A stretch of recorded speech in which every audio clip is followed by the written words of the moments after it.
Okay, तो अब start करते हैं भाई हमारा पहला चैप्टर। सही है, हमारा पहला चैप्टर है फंडामेंटल ऑफ केमिस्ट्री। सही है, तो अब जो है वो वक्त आ गया है कि अब हमारा जो कोर्स है, सही है, उसको अब हम शुरू करते हैं। और हमारे जो कोर्स का पहला चैप्टर है फंडामेंटल ऑफ केमिस्ट्री, सही है, ये हम स्टार्ट करते हैं। ठीक है, तो मैंने आपको जो बिल्कुल स्लाइड के स्टार्ट में बताया ना, फर्स्ट थिंग टू नो, उसके अंदर हम दो चीजें कर चुके हैं। सही है, एक तो हमने पेपर पैटर्न समझ लिया। सही, दूसरा हमने जो है वो इसके अंदर क्या कर लिया भाई, क्या नाम है, कोर्स आउटलाइन समझ ली। सही है, अब इसके बाद जो अब नेक्स्ट चीज है, सही है, वो है हमारे पास कि अब जब भी चैप्टर हमारा शुरू होगा, मैंने आपको क्या बताया था, जब भी चैप्टर हमारा शुरू होगा तो उसके अंदर हम ये चीज देखेंगे, सही है, कि भाई हम इस चैप्टर में पढ़ेंगे क्या, भाई हमें पढ़ के मिलेगा क्या, इसके अंदर में क्या क्या चीजें हमें जो है वो समझ में आएंगी। सही है, what I am going to understand, यानी कि SLOs, स्टूडेंट लर्निंग आउटकम्स। सही है, चैप्टर पढ़ने के बाद हमें क्या क्या चीजें इसके अंदर से जो है वो समझ में आएंगी। ठीक है, तो यहाँ पे ये तमाम जो SLOs हैं, सही है, इसको मैंने लिस्ट अप किया है। सही है, ये तमाम चीजें हैं जो कि हम इस पूरे चैप्टर के अंदर जो है वो कवर अप करेंगे। सही है, सबसे पहली चीज जो है वो हमारे पास व्हाट इज केमिस्ट्री और उसकी जो है वो इम्पोर्टेंस सोसाइटी के अंदर, बेसिक सा क्वेश्चन है, शॉर्ट के अंदर आता है। सही, इसके अलावा ब्रांचेस ऑफ केमिस्ट्री। सही है, और इसके अलावा फिर हिस्टोरिकल बैकग्राउंड, इसके अंदर हम कोई मुख्तलिफ जो केमिस्ट जो क्या नाम है हिस्ट्री के अंदर गुजरे हैं, जिनकी कंट्रीब्यूशन है केमिस्ट्री के लिए, उनको हम डिस्कस करेंगे। सही है, फिर इसके बाद जो है वो कुछ बेसिक डेफिनेशंस हैं, सही है, मैटर, एटम, मॉलिक्यूल, सब्सटेंस और एलिमेंट की। कॉन्सेप्ट ऑफ वैलेंसी, इसके अंदर भी सिर्फ एक डेफिनेशन है, लेकिन चीज समझने की है, चीज समझने की है, समझ में आएगी तो पैसा वसूल है। ठीक है भाई। अच्छा, फिर इसके बाद जो है व्हाट इज केमिकल फॉर्मूला, ये भी सिर्फ एक डेफिनेशन है, लेकिन क्या है कि चैप्टर बेसिक है ना, यहाँ पे जो चीजें आप समझोगे आगे चल के पूरी आपकी जो समझने के 8 के 8 चैप्टर है ना, वो ये बिल्डअप करेगा। सही। अच्छा, इसके अलावा फिर what are compounds and mixture, compounds and mixture के दरमियान में हम जो है वो क्या नाम है फर्क, कंपाउंड्स क्या होते हैं, मिक्सचर्स क्या होते हैं। सही। अच्छा, फिर इसके बाद रिलेटिव एटॉमिक मास क्या होता है, एटॉमिक मास जो उसका यूनिट क्या होता है। सही। फिर इसके बाद empirical and molecular formula and how to calculate. अब ये जो हमारे पास क्वेश्चन है ना, एम्पेरिकल और मॉलिक्यूलर फार्मूला और एम्पेरिकल और मॉलिक्यूलर फार्मूला मास, सही, तो इसको हम एक तो समझेंगे भी, और दूसरा इसको हम कैलकुलेट किस तरीके से करते हैं। सही, यानी कि ये एक न्यूमेरिकल बेस्ड क्वेश्चन होगा। सही है, आप इसको पढ़ेंगे भी और इसको फिर हम कैलकुलेट करना भी समझेंगे भी, कैसे कैलकुलेट करते हैं।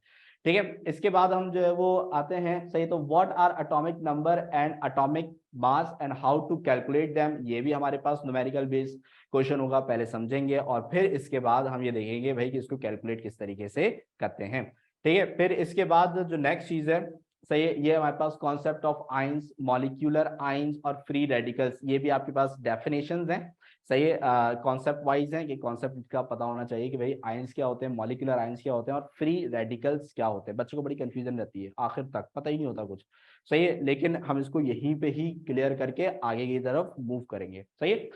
अच्छा, फिर इसके बाद जो है वो how to balance a chemical equation. सही है, तो the legendary question is here. सही है, कि भाई केमिकल इक्वेशन को किस तरीके से बैलेंस करते हैं, बहुत ही आसान तरीके से जो है वो मैं आपको सिखाऊंगा कि भाई कि केमिकल इक्वेशन को किस तरीके से बैलेंस किया जाता है। ठीक है, और फिर इसके बाद आखिरी जो है, सही है, अंडरस्टैंडिंग ऑफ मोल और जो एवागाड्रो, सही, एवागाड्रो नंबर्स हैं और उससे रिलेटेड जो है वो हमारे पास यहाँ पे प्रॉब्लम्स। ठीक है, तो ये भी हमारे पास जो है वो पहले समझेंगे भाई मोल क्या होता है, और उसके बाद फिर जो है इसको कैलकुलेट किस तरीके से किया जाता है, और फिर एवागाड्रो नंबर क्या होता है, और फिर इसके न्यूमेरिकल्स किस तरीके से आते हैं, ये सारी चीजें हम देखेंगे। ठीक है ना, तो अगर हम देखें तो यहाँ पे 1 2 3, सही, तो 3 तरह के यहाँ पे आपको न्यूमेरिकल्स देखने को मिलेंगे, और इसके अलावा जो है वो आपके पास यहाँ पे एक केमिकल इक्वेशन वाला क्वेश्चन है। सही, और बाकी जो है वो सारी आपके पास क्या है, थ्योरी है। सही है, क्लियर हो गई बात यहाँ पे। तो ये पूरा जो है वो चैप्टर के जो है वो आउटकम्स मैंने यहाँ पे लिख दिए हैं, जो चीजें आप पढ़ेंगे यहाँ पे। सही है, और सारी चीजें आपको लेक्चर और नोट्स के अंदर भी मिलेंगी।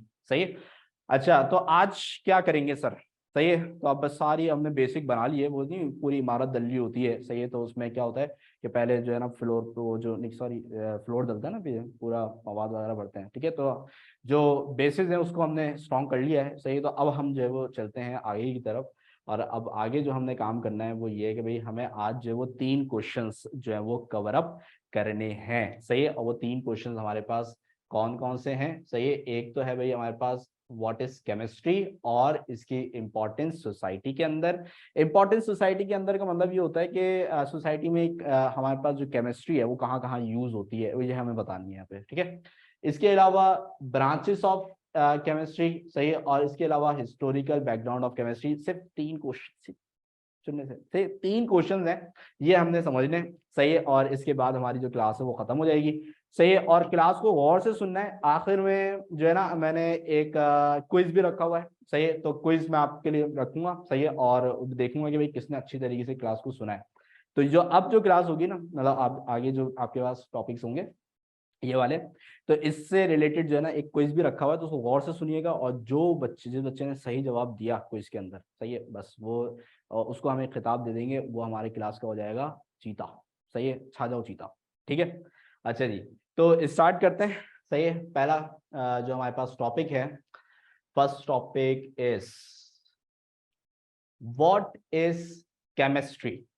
व्हाट इज केमिस्ट्री, सबसे बेसिक क्वेश्चन, सही है, सबसे बेसिक क्वेश्चन, लेकिन ये कि आता भी है, बोर्ड में पूछा भी जाता है, सही है। तो व्हाट इज केमिस्ट्री, तो जब भी ये क्वेश्चन हमारे पास आता है, सही है, तो इसके अंदर हमने जो है बेसिक सी एक डेफिनेशन है जो बच्चों ने 8 क्लास में पढ़ी होगी, सबने पढ़ी होगी, सही है। और वो डेफिनेशन हमारे पास क्या होती है भाई, सही, chemistry is the branch of science which deals with the study of properties and composition and structure of matter, सही। यानी कि केमिस्ट्री जो है, सही, केमिस्ट्री जो है, सही, नंबर 1 ये तो है एक ब्रांच ऑफ, सही, एक ब्रांच ऑफ साइंस, सही, साइंस की एक ब्रांच है, सही। साइंस की बहुत सारी ब्रांच है, फिजिक्स है, बायोलॉजी है, ठीक है, मैथ्स है, ठीक है। इसी तरीके से हमारे पास जो केमिस्ट्री है, सही, ये भी हमारे पास क्या है, एक ब्रांच ऑफ साइंस है, सही है। Chemistry is the branch of science which deals with the study of properties, composition and structure of, say, composition and structure of matter, सही है। तो इसके अंदर हम 3 चीजें पढ़ते हैं, सही है। Number 1 properties, number 2 composition and number 3 structure of matter, सही है। अब मैटर क्या होता है, सही है, कोई बच्चा यहाँ पे मुझे बता दे। मैटर, मैटर की बहुत आसान सी डेफिनेशन होती है, व्हाट इज मैटर, सही है। मैटर क्या होता है, कौन बताएगा, सही है, सिर्फ एक बच्चा कोई बता दे, व्हाट इज मैटर। किसी को पता है या काउंटडाउन शुरू करें, 1 2 3, एनीथिंग दैट ऑक्यूपाई स्पेस, एक चीज रह गई, सही। तहा ने लिखा है anything which occupy space and have मास, बस हो गया। तहा सीधा है, सीधा है, छोड़ दे भाई, तहा ने बता दिया, बस कोई ना बोले, ठीक है। तो यहाँ पे हमारे पास क्या है कि मैटर हम उस चीज को बोलते हैं, सही है, जो कि जिसका हमारे पास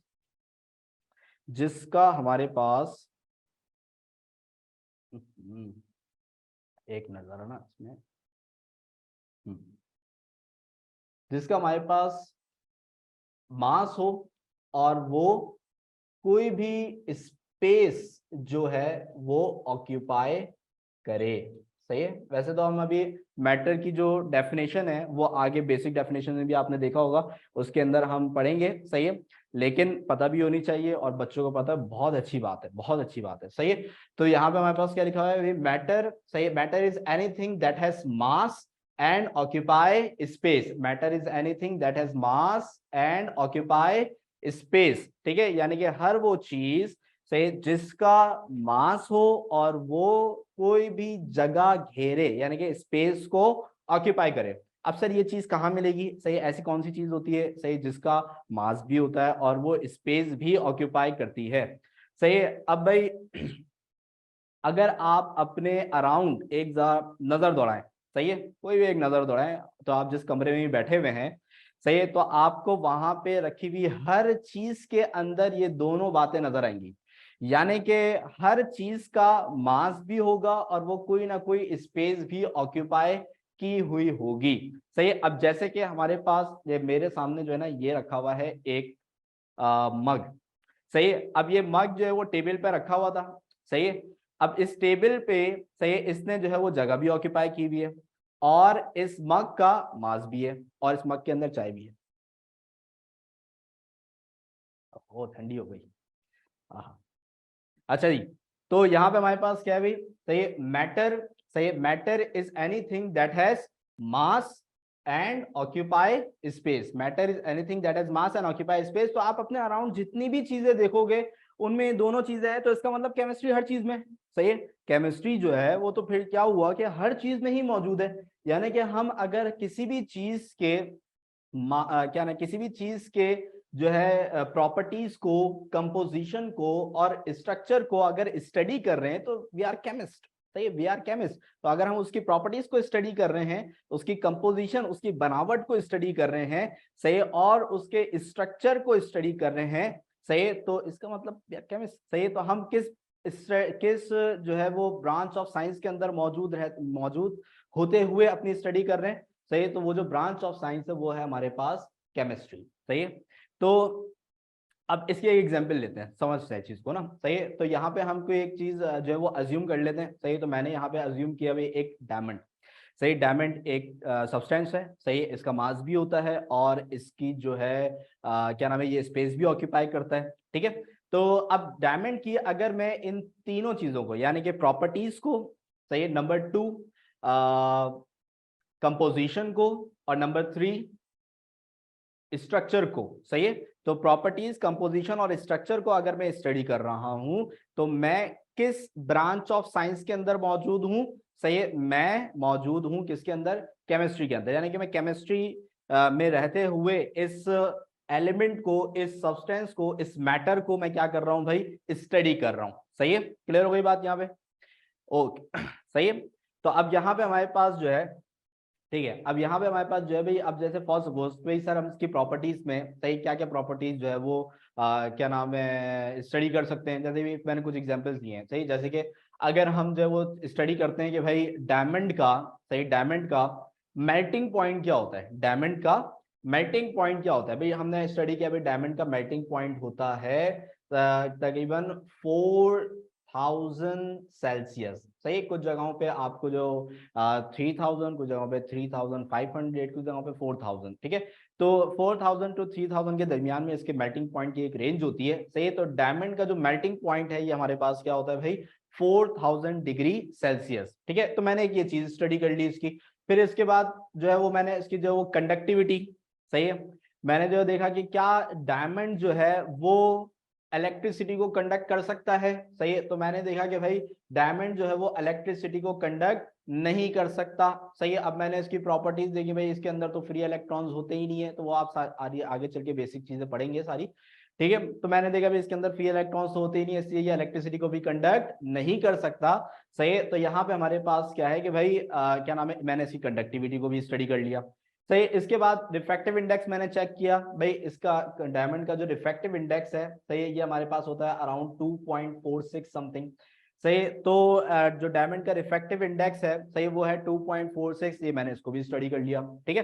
तो यहाँ पे हमारे पास क्या है कि मैंने इसकी कुछ प्रॉपर्टीज को स्टडी किया। फिर इसके बाद मैंने बोला यार मैं इसकी कॉम्पोजिशन को भी स्टडी करूंगा। तो अगर मैं इसकी कॉम्पोजिशन को स्टडी करता हूं तो मुझे पता चला भाई कि डायमंड जो है, सही, it is composed of carbon element. यानी कि डायमंड जो है, सही, वो मुकम्मल तौर पे जो है वो कार्बन से जो है वो मिलके बना हुआ है, सही है। तो उसके अंदर जितने भी एटम्स हैं वो सारे के सारे क्या होते हैं, क्या नाम है, कार्बन के होते हैं, प्योर कार्बन, ठीक है। तो मुझे उसकी कंपोजिशन पता चल गई कि भाई यहाँ पे जो इसकी कंपोजिशन है, सही, वो किस एलिमेंट की है, कार्बन एलिमेंट की है। फिर इसके बाद अगर हम बात करें स्ट्रक्चर की, तो भाई इसका स्ट्रक्चर जो वो क्यूबिक क्रिस्टल जो है वो स्ट्रक्चर होता है इसका, कि इसके अंदर हमारे पास जो कार्बन है, सही, एक कार्बन, उसके अराउंड 4 अदर कार्बन एटम्स ने इसको इस तरीके से एक क्यूबिक स्ट्रक्चर में क्या किया हुआ होता है भाई, घेरा हुआ होता है। तो मैंने इसके स्ट्रक्चर को जो है वो स्टडी कर लिया, सही। तो अगर मैं एक सब्सटेंस, एक मैटर की प्रॉपर्टीज को स्टडी कर रहा हूं, कंपोजिशन को स्टडी कर रहा हूं और स्ट्रक्चर को स्टडी कर रहा हूं, सो दैट मींस कि मैं जो है यहाँ पे किस ब्रांच ऑफ साइंस के अंदर मौजूद हूं, मैं मौजूद हूं केमिस्ट्री के अंदर। यानी कि मैं केमिस्ट्री में रहते हुए, केमिस्ट्री ब्रांच ऑफ साइंस के अंदर रहते हुए एक मैटर को जो है वो क्या कर रहा हूं, स्टडी कर रहा हूं, सही है। तो यहाँ पे जो केमिस्ट्री है वो बेसिकली स्टडी ऑफ मैटर है, यानी कि मैटर को हम इसके अंदर क्या करते हैं भाई, स्टडी करते हैं। सही है, तो यहाँ तक की जो बात है, सही है, इस स्लाइड के अंदर जो जो चीजें लिखी हुई हैं, सही, क्या वो आपको समझ में आ गई? क्या इस पे ओके की रिपोर्ट है तो बताएं, फिर हम आगे की तरफ चलते हैं। 1 मिनट दे रहा हूँ, जल्दी से स्टार्ट हो जाए भाई मैराथन, जल्दी। Okay okay okay okay okay okay, ठीक है। Anshara Haider, Anshara Haider okay, Fatima okay, Basarik okay, ठीक है। इसके बाद कौन भी, Aiza Tanzeel okay, Taha okay, Taha okay की रिपोर्ट, अच्छा पूरा लगता ही है चलाक हो गया ये पहली क्लास से ना। अच्छा अलिशबा आलम ओके, सही है, सुनैना ओके, और फिर हैदर ओके, सही है, ठीक है। किसी को कोई कंफ्यूजन नहीं है, कोई सवाल नहीं है? सवाल, अच्छा सवाल लाजमी पूछा करें, सही, कोई भी कंफ्यूजन हो ना थोड़ा सा लिख दें, सही, और पूछ लें, ठीक है ना। तो कोई भी कंफ्यूजन हो, चैट बॉक्स जो है ना वो आपका सामने खुला हुआ है ना, तो उसमें क्या करें कि पहले से ही सवाल कोई भी बीच में नहीं समझ में आया ना, उसमें लिख के आप रख लें, सही है।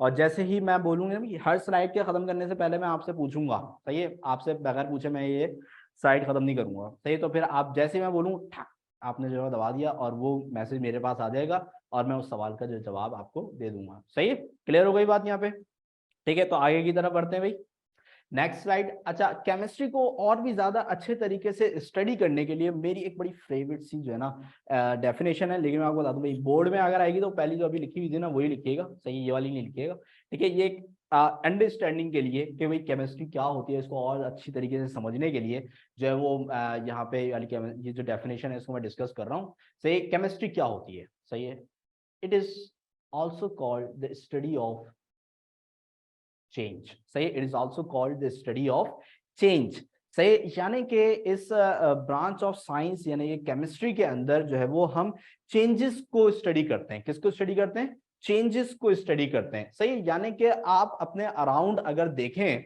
सही, तो जितने भी चीजों के अंदर आपको चेंज होता हुआ दिखाई देगा उसमें कहीं ना कहीं जो है वो केमिकल रिएक्शन जो है वो लाजमी तौर पे परफॉर्म हो रहा होगा, सही। जितने भी आप अपने आसपास देखें, मैं एक एग्जांपल देता हूँ, जैसे भाई फॉर सपोज क्या नाम है जो भाई ये हैदर है ना, लास्ट वाला कौन था भाई, हैदर, सही है। हैदर भाई, हैदर और ताहा जो है ना एक बहुत अच्छे दोस्त थे, ठीक है। तो हैदर ने क्या किया कि हैदर ने जो है वो ताहा के घर जा रहा था, सही है। तो उसने कुछ जो है वो फ्रूट्स खरीदे, सही। वो बोला मैं ताहा से मिलने जा रहा हूँ, मेरा क्लास फेलो है, मेरे साथ पढ़ता है छाजाओ में, सही, तो मैं उससे मिलने जा रहा हूँ, ठीक है ना। तो उसने बोला यार पहली दफा जा रहा हूँ तो मैं उसके लिए कुछ फ्रूट्स लेके जो है वो चले जाता हूँ, सही है। अब क्या होगा कि वो जब हैदर ताहा के घर पे पहुंचा, उसने उसको फ्रूट दिया, ताहा बड़ा खुश हो गया, बोला यार फ्रूट्स, वो हैरान हो गया, सही। तो उसने बोला यार ये जो फ्रूट्स है ना, ये तो मैं अब इसको जो है ना सेज के रख दूंगा, यानी कि जो शोकेस होता है ना, शोकेस, सही है, वहां पे मैं इसको जो है वो ले आके रख देता हूँ, सही। इसको अब मैं खाऊंगा नहीं, मेरा मेरा दोस्त लेकर आया है भाई, सही है, हैदर मेरा दोस्त, ठीक है, जो है ना मेरे लिए क्या लेकर आया है भाई, फ्रूट्स लेकर आया है, सही है। तो इसको जो है वो मैं भाई, अब कोई सबको घर वालों को मना कर दिया उसने, तो उसने फ्रूट जो है ना वो ले आके शोकेस में रख दिए। अब क्या हुआ कि जब वो आए थे बिल्कुल फ्रेश से थे, सही है, लेकिन क्या हुआ कि एक दिन बाद वो थोड़ी उसकी जो रंगत थी वो क्या होने लगी, थोड़ी सी फेड होना शुरू हुई। फिर अगले दिन और ज्यादा फेड हो गई, तीसरे दिन तो बिल्कुल ही मुरझा गए, और चौथे दिन तो बिल्कुल ही सड़ गए, सही है। अब क्या हुआ कि जब 4 दिन पहले हैदर ताहा के पास वो फ्रूट लाया था, तो उनके जो उसकी जो अपेयरेंस थी, उसकी जो फिजिकल अपेयरेंस थी वो बड़ी जबरदस्त थी। उसके अंदर से अच्छी सी खुशबू आ रही थी, उसका रंग बहुत अच्छा था, और तमाम चीजें बहुत ही अच्छी थी, सही है। लेकिन 4 दिन बाद जब वही फ्रूट सड़ गया, सही है, तो उसकी जो फिजिकल अपेयरेंस है वो बिल्कुल ही क्या हो गई, चेंज हो गई, सही है। बिल्कुल ही उसकी फिजिकल अपेयरेंस क्या हो गई कि उसके अंदर उसका जो ऑर्डर था, ऑर्डर यानी कि उसकी जो स्मेल थी, सही, वो भी बदल गई, सही। अब वो फ्रूट, सही, जिसको 4 दिन पहले कोई भी अच्छे से खा सकता था, 4 दिन बाद उसको नहीं खाएगा, क्यों? क्योंकि उसके अंदर क्या आ गया, चेंज आ गया। क्यों आ गया? सही, क्योंकि जो इन्वायरमेंटल इफेक्ट्स थे जब उसके ऊपर अप्लाई हुए, सही है, तो उसने उसके अंदर केमिकल चेंज लेकर आया और उसकी फॉर्मेशन को क्या कर दिया, चेंज कर दिया, सही है। अब ये सब क्यों हुआ? Because of the chemical reaction, chemical reaction की वजह से उसके अंदर क्या आ गया भाई, चेंज आ गया, सही है। तो यहाँ पे हमारे पास क्या हुआ कि भाई क्या नाम है, वो जो फ्रूट्स है उसकी तमाम तर प्रॉपर्टीज क्या हो गई, बिल्कुल ही डिफरेंट हो गई। 4 दिन पहले जैसा था, अब 4 दिन बाद वो वैसा नहीं रहा, फिर वो काम भी फेंकने में गया सारा, ठीक है। अच्छा, तो इस तरीके से जब भी हम किन्हीं भी दो सब्सटेंस को, सही है, मैटर को, जब भी हम दो एलिमेंट एटम्स को जब भी हम रिएक्ट करवाते हैं, सही है, आपस में इंडल्ज करते हैं, सही है, तो उनके अंदर क्या आ जाता है भाई, उनके अंदर आ जाता है चेंज, सही है, तो उनके अंदर क्या आ जाता है, चेंज आता है, और चेंज आ जाने के बाद वो वैसे नहीं रहते जैसे वो पहले थे, ठीक है। तो ये क्यों होता है, because of the chemical reaction. अब एक मैं बड़ी अच्छी सी एक एग्जांपल है, और ये एग्जांपल आपने अपने घरों में होती हुई देखी होगी, सही है, और ये अच्छा, ये रिएक्शन परफॉर्म भी कौन करता है, सही है, हमारे घर की जो सबसे बेहतरीन केमिस्ट है, हमारी अम्मी, ठीक है। रोज सुबह उठ के ये रिएक्शन परफॉर्म करती हैं और बहुत सारी चीजों को एक जगह पे जमा करके, सही है, उसको, उसकी जो फॉर्मेशन है उसको तब्दील कर देती हैं, सही है। और वो क्या है कि भाई जो हमारी मदर हैं, सही है, वो सबसे पहले लेती हैं पानी, फिर लेती हैं पत्ती, फिर लेती हैं मिल्क, फिर लेती हैं शुगर, सही है।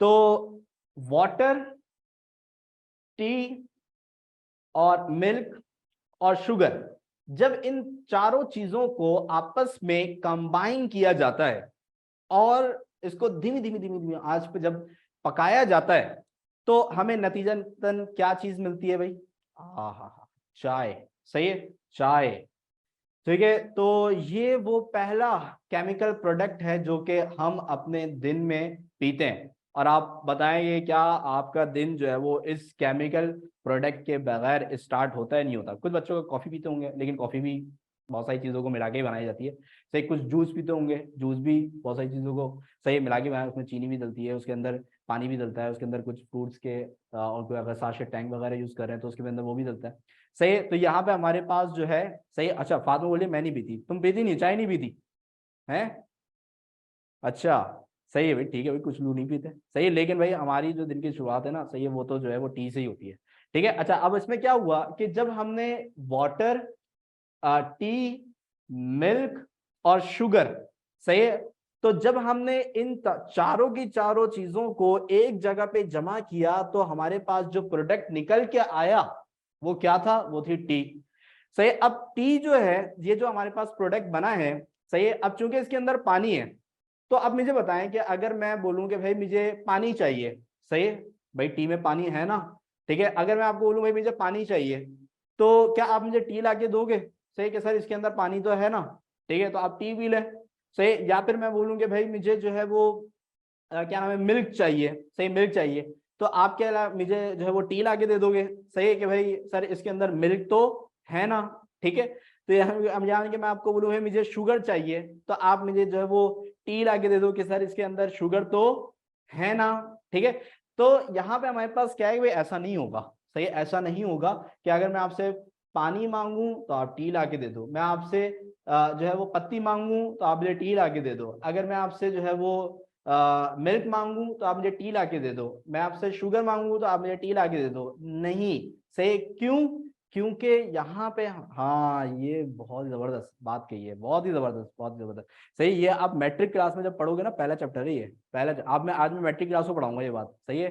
क्या नाम है, अंशरा हैदर, वेरी गुड, सही है। अंशरा ने बोला कि सर ये जो केमिकल चीज है इरिवर्सिबल है, ये अब रिवर्स नहीं हो सकता, जब पानी एक दफा टी में कन्वर्ट हो गया ना, तो अब जो है क्या नाम है, वो वापस से पानी नहीं बन सकता, सही, वो वापस से मिल्क नहीं बन सकता, वो वापस से चीनी नहीं बन सकती, क्योंकि अब वो क्या हो चुकी है, चेंज हो चुकी है। और जब किसी भी चीज के अंदर जो है वो चेंज आ जाता है, सही, और उसकी स्टडी हम कर रहे हो, तो ये बेसिकली केमिस्ट्री की स्टडी होगी, ठीक है। इस तरीके से आप अपने अराउंड और भी बहुत सारे चेंजेस को ऑब्जर्व करते हो, सही, वो सारे के सारे जो चेंजेस हैं वो कहीं ना कहीं जो वो केमिकल रिएक्शन के नतीजे में ही अकर हो रहे होते हैं, सही है। ये वाली बात आपके क्लियर है, सही है। और मैं आपको बताऊं कि इंसान के अंदर भी बहुत सारे केमिकल रिएक्शंस हो रहे होते हैं, इंसान के विद इन जो है वो बॉडी जो है वो कितने सारे केमिकल रिएक्शंस परफॉर्म हो रहे होते हैं, सही है, कि भाई अगर हमारे पास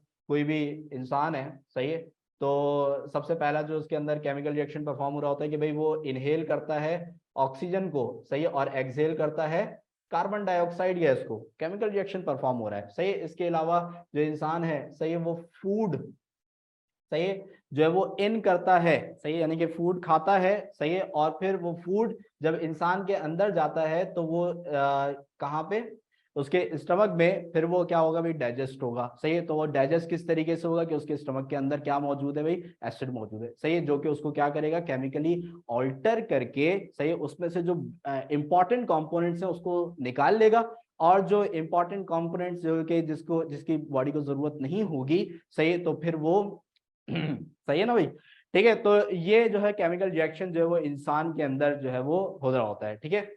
ब्रेकिंग डाउन ऑफ फूड ना, सही है, very good, breaking down of food, ठीक है। तो और कोई एग्जांपल आप लोग दे सकते हो 1 मिनट दे रहा हूँ, ठीक है। और इससे रिलेटेड कोई क्वेश्चन है तो पूछे, फिर मैं साइड को चेंज करूंगा, और कोई एग्जांपल भी अगर और एग्जांपल दें केमिकल चेंज की ना, सही है, तो उसको भी मैं इसमें भी डिस्कस करूंगा, ठीक है ना। तो जल्दी से 1 मिनट दे रहा हूँ। हाँ, ये हो गई ना भाई, एक्सक्रीशन ऑफ फूड, सही है, अनशरा हैदर, ठीक है। इसके अलावा बेकिंग केक, हाँ, खाना बनता है, खाने में कितनी सारी चीजें होती हैं, और जब वो बन जाता है तो उसकी फॉर्मेशन बिल्कुल ही क्या हो जाती है, डिफरेंट हो जाती है, सही है। तो आयजा तंजील जो है वो अब हमें नेक्स्ट क्लास में जो है ना वो केक केक सही ना, केक भाई याद रखना, बना के देनी है आपने, ठीक है ना। मैं केमिकल रिएक्शन देखता हूँ कि बच्चे किस तरीके से कर रहे हैं, ठीक है। और कोई, किसी को क्वेश्चन तो नहीं है, अभी जल्दी जल्दी से भाई बता दें भाई, क्वेश्चन नहीं, क्वेश्चन नहीं, क्वेश्चन नहीं, क्वेश्चन नहीं, फिर हम आगे की तरफ बढ़ेंगे, ठीक है।